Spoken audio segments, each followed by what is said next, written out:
अस्सलाम वालेकुम, welcome to Alizeh cooking channel. आज आपके साथ गरम मसाले की रेसिपी शेयर करूंगी। इस गरम मसाले को मैं रोज़ाना पकने वाले खानों में इस्तेमाल करती हूँ। खाने बहुत ही मज़ेदार और खुशबूदार बनते हैं। आप मेरी इस रेसिपी को ज़रूर ट्राई करें। गरम मसाला बनाने के लिए हमें जो मसाले चाहिए: दालचीनी के टुकड़े 12 से 15 अदद, काली मिर्चें आप अंदाजे से थोड़ी सी ले सकते हैं, नहीं तो आप 5 से 6 खाने के चम्मच ले लें, बड़ी इलायची 9 अदद, लौंग 3 खाने के चम्मच, बादियान के फूल आपने लेने हैं 8 अदद। मेरे पास टूटे हुए थे तो मैंने अंदाजे से थोड़े से निकाले हैं। अगर आपके पास भी टूटे हुए हैं तो आप भी अंदाजे से थोड़े से निकाल लें।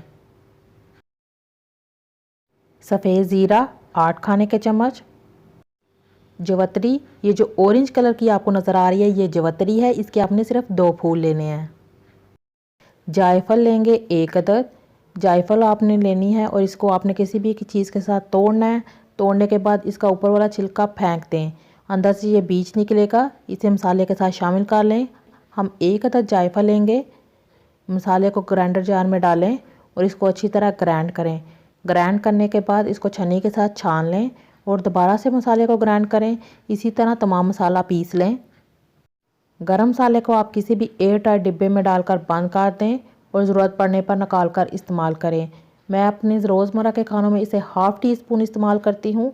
आप हस्बे ज़रूरत इस्तेमाल कर सकते हैं। रेसिपी पसंद आए तो इसे लाइक कर दें। अल्लाह हाफिज़।